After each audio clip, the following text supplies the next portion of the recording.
In Genesis chapter 7, Noah finishes the ark. And throughout the entire building process, there's one thing that God never actually told Noah. In fact, God waits until they're 7 days away from the flood to tell Noah this one detail. There's also one specific thing we all want to know, but the story never answers our curiosity. And I believe there's a reason for this. See, these kinds of details bring out the deeper treasures within this very familiar story. So let's jump into Genesis chapter 7, verse 1 through 3. Genesis chapter 7, verse 1, it says, "Then the Lord said to Noah, go into the ark." Now, the verse before this, Noah did everything that God had commanded him. And that's going to be a repeating statement throughout Genesis chapter 7. Pay very close attention to those when you see that statement. "Then the Lord said, go into the ark, you and all your household, for I've seen that you are righteous before me in this generation." Two key words. If I were to summarize this chapter in two specific words, I might use the two words I would use for Genesis 6, which is destruction and preservation. There are two other words I might use to capture this chapter, which is the word taken and the word left. The word taken and the word left.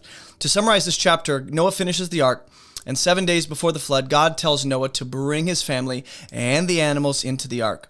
God brings the flood waters onto the land to destroy all life, and the waters prevail for 150 days. If we break this chapter down into three segments, you'd see verse 1 through 5 being the first one, where God instructs Noah what to do next now that he's built the ark. In verse 6 through 15, you'll see the second section where Noah and those with him go into the ark, and the floodwaters come. And then the last section we can break this chapter down into is verse 17 through 24, which is where the floodwaters come to destroy all life on the land. Some key words to pay attention for when we read this chapter. Words like animals, ark, command, commandments, the earth, the land, the ground. The number 7, rain, waters, birds, beasts, or livestock, entering into or going into, and then the word prevail. Some key ideas to pay attention to, apart from the key words, and if I were you, I'd take note of these things because you're going to see this story from with a new perspective after knowing what to look for. Key ideas to look for in this chapter: Noah's obedience, God's commandments, the floodwaters being released, entering the ark, Noah taking with him, prevailing waters, and then the 40-day and 40-night idea. Some brand new ideas we have not seen yet are the 40-day and 40 nights, clean or unclean animals. This will be the first time we see that explicitly, that terminology. And then God shutting in. We've not seen that yet. Some ideas that we're going to see in this chapter we've already seen in the previous chapters of Genesis. Waters covering the ground, the land and the mountains. One human that's set apart. God sovereignly ruling over the waters. God preserving and protecting life. The seventh day being significant, God giving commands, mankind, animals, birds, and creeping things. Altogether, we'll see the breath of life being in the nostrils of creation or creatures. And then we'll see the concept of entering into sacred space that God has marked. Entering into sacred space God has marked. So looking at verse 1, I'm just going to make some observations for this first episode here in Genesis chapter 7. This verse right here, where it says that the Lord said to Noah, right? It's going to be reminiscent of verse 22 in chapter 6, where God commands Noah. And what you're going to see is that Noah's going to go into the ark. In other words, Noah is going to do all that God commands him. This verse follows the fact that Noah did all that God commanded him, and God responds. I want us to pay very close attention to the transition between chapter 6 and 7. Noah does all that God commands him, builds it. What's interesting is the text never explicitly says, it's just assumed, but the text never explicitly says Noah finished the ark. It just says Noah did all that God commanded him. And that's an interesting way to say Noah finished building the ark instead of just saying he finished. And then the Lord said, to follow up and respond to what Noah has already done, God responds to Noah's faithfulness. Noah doing all that God told him to do is what moved him and his family to the place where God would say it's time to go into the ark. In other words, Noah doing all that God commanded him is what moved him into the next phase of his life and calling and the plan God had. And that's interesting to note, very important. That's just how life will work sometimes. God only told him what to do next because Noah did what God said to do first. So God's timing and his instruction to go into the ark, that all depended on Noah actually doing what God had said prior. Do the first thing I told you to do, and then God's going to tell him when to go into the ark. Noah did not know when he'd finish the ark. There's no clear timeline, or there's no clear deadline. There's no, Noah, you have to have it done in this amount of time. God just says the floodwaters are coming, build the ark. Noah didn't know when he'd finish or when he'd go into the ark. But once he finished his task, God actually gave him the information that he didn't have prior and then provided him the next step. Now, this is what it looks like for the Word of God to be a lamp unto our feet, or for God to direct our lives, is sometimes God just lights up just the next step. And it's on us to just do what God has told us to do. And whatever information we don't have, whatever is uncertain about the next few steps, God will clarify as we step forward in obedience. Not to insert ourselves into the text, but to say there's wisdom in the way that Noah conducted himself. There's wisdom to draw from the way that God responds to Noah's faithfulness. And so that's important to note, because some of us are in that season, that specific situation in life. Also, again, we aren't told how long it took for Noah to complete the ark. A question I have is, why does the text tell us how old Noah is when he has kids? If you go back to chapter 5, verse 22, it tells us Noah's 500 years old when he ended up having kids. And the text doesn't shy away from telling us how old Noah was when he had kids. And even when the floodwaters come, you'll see in verse 6, Noah was 600 years old when the flood came. But the text never tells us when Noah started, or even when Noah necessarily finished. Well, I guess you could subtract and go, he was 600 in the second month, but the text never tells us when Noah actually started. And then we also see that Noah never knew the details. At least the text never gives us any statements about God telling Noah, hey, here's when you can expect to go into the ark. We see Noah building and finishing and completing, and then after that, God tells him, go into the ark now, you and all your household. We don't see that information prior, and that's, to me, fascinating, that Noah spent all that time building the ark without even knowing when it was time to go in. Obviously, when it was finished, but how long would there be a gap between finishing and entering? We don't really know, because it doesn't tell us when Noah exactly finished or even started building the ark, and there's no, I don't know. What might be revealed to us about this story as we think about that, how Noah's life, we're told how old Noah is when the floodwaters come. We're told how old he is when he has kids, but we're not told how old he is when he starts the ark. What might be revealed about this story, and even the deeper message, by the fact that the author doesn't include those details. So when we look at a lack of details and we go, I really want to know when in fact did Noah start? When in fact, tell me when he finished, how long did it take? When those details aren't contained in the story, and we notice that, there might be something to the fact that those details are left out. Noah's lifespan is marked and referenced by when he had kids and when the floodwaters came. These would seem to be the milestones of Noah's life, the time markers of his life. His life years are not measured by when he started and finished the ark, rather offspring and salvation. The floodwaters coming and Noah being preserved in the ark, and then Noah having kids, having offspring. Offspring and salvation mark the key moments of Noah's life. And I just want us to reflect on that and meditate on why that is. Rather than what Noah built, rather than what Noah completed and did and finished, it's about what God gave him. God gave Noah offspring. God gave Noah a future. God gave Noah salvation, of course, through his faithful efforts to actually do what God said, but it's God who provides and the results that Noah experiences. Also, when we look at the fact that God tells Noah, go into the ark, you and all your household, I've seen that you are righteous in this generation. I'm just going to highlight that in green because I think that's very important. And God says, I've seen that you are righteous. How long did it take for Noah to finish the ark? Again, back to the fact that we don't have that information. Why aren't we told that? We can do the math and kind of add up the years of his sons' lives and get a rough estimate, but not an exact year. And also, why did Noah have to wait for the instruction to go into the ark?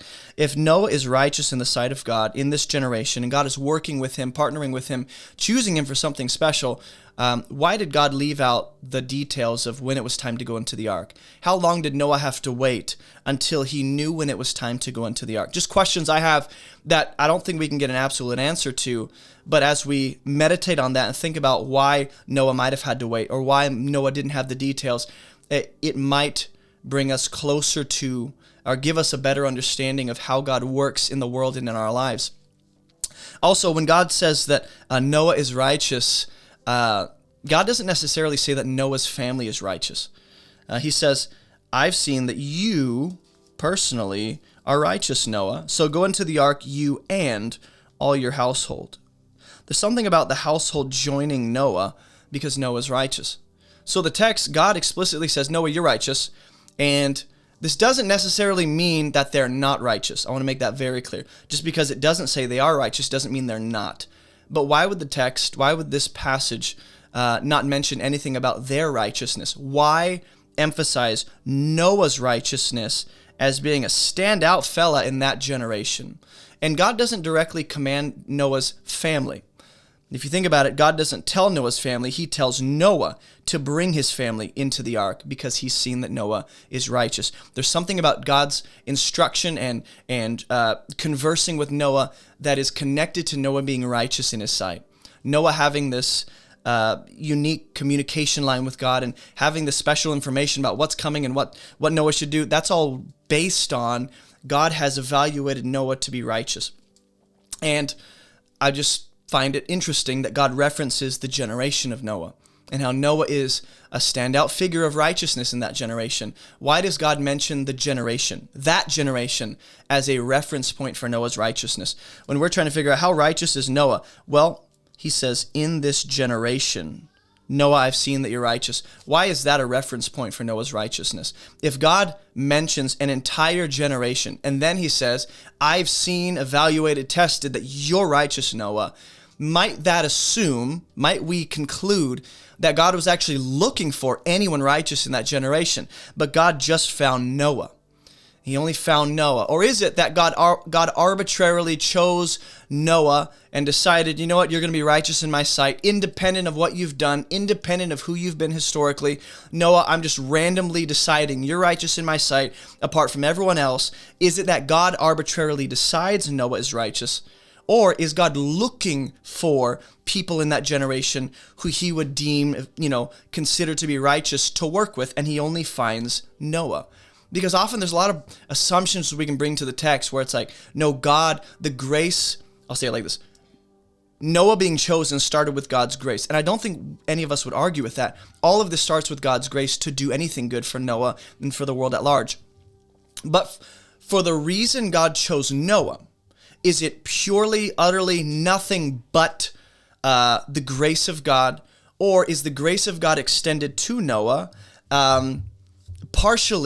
not partially, but also because of the fact that God has seen Noah historically to be and do righteousness? Not saying he's perfect, not saying he's without moral failure, but in the sight of God, he is deemed righteous. Did God randomly just choose a guy? Who can I pick? Or is it that Noah was truly, historically, up to that point, the majority of his life was, lived in honor and fear of the Lord, and God sees that and chooses to work with him? Because there are different perspectives to bring to the text based on how we understand salvation and God's grace. And again, God doesn't explicitly instruct Noah's family to go into the ark. He tells Noah to tell his family. God doesn't directly come to Noah's family. And the question becomes, why might have God done it this way? And I know for some of us, the questions I'm asking and the details I'm pulling out might be useless in your sight, or might, you go, this is literally nothing. There's no reason we should examine these details. You're making a mountain out of a molehill. There's no reason to dive this deep. You're making something out of nothing. I don't believe so. I think the way God is conducting himself with Noah and Noah's family and what God says and what God does is, if you actually examine it on a deeper level and examine it in light of the rest of Scripture, you might come to some pretty fantastic conclusions about who God is and how he works. For instance, the idea that God directly tells Noah to bring his household instead of talking to the family, and the fact that God doesn't explicitly say his family is righteous, it just speaks to the fact that God is gracious to allow his favor and grace on one to be extended to those who are attached to that chosen one. And I think that gives us an image of Jesus. Real quick, if you don't know me, my name is Jason, and I have some free gifts for you at AboveReproachMinistry.com. Go to the website or click the links in the description below to check out all of our free Bible study resources. We have online Bible classes, devotional studies, Bible study workshops, all of my sermon notes, and more. You can even join our online church community on the Discord app. We also have discussion groups all around the world, and if you don't see one in your area, message me and we'll help you start a launch group. I personally lead a group in Spartanburg, South South Carolina. If you live in the area, we'd love to have you join us on Fridays for Bible study. So contact me if you're interested, and if you or your church would like me to come preach or teach, just message me or shoot me an email and we'll see what we can do, because I love preaching in person. If you're a new follower of Jesus, click the New Believers section to access everything we recommend for new believers. And be sure to snag a copy of my book, Fruitful, to support this ministry. All right, that's all I got for you. Let's jump back into the video. Also, if there's no clear statements about Noah's household being righteous, why does God allow them to be saved with Noah on the ark? What does that sound like? If they are not to make an argument from silence and say they're not righteous, but if the text doesn't tell us they are, but Noah brings them into the ark to be saved with him, even though there's nothing about their inherent righteousness, what does that actually sound like? I think it sounds like Jesus bringing us in to what he's accomplished and done and won for us. Also note the distinction, once again, between being in this generation, but at the same time, Noah is righteous in the sight of God. When God says, I've seen you're righteous. There's something to be said about Noah being in that generation, but he's distinct from the people of his day. He stands out as fundamentally different. God doesn't tell Noah when to go on the ark. Once again, he tells Noah when the flood is coming. Go into the ark. I've seen that you're righteous before me in this generation. Take with you 7 pairs of all clean animals, the male and his mate, and a pair of the animals that are not clean, the male and his mate, and 7 pairs of the birds of the heavens also. I have some questions about this. Male and female, to keep their offspring alive on the face of all the earth. For in 7 days I'm going to send rain on the earth 40 days and 40 nights. So God doesn't tell Noah necessarily when to go into the ark. You might read this right here, this instruction, go into the ark, as a general do it now. But there's no, you can't see it, as do it now, but there's no clear time markers attached to it.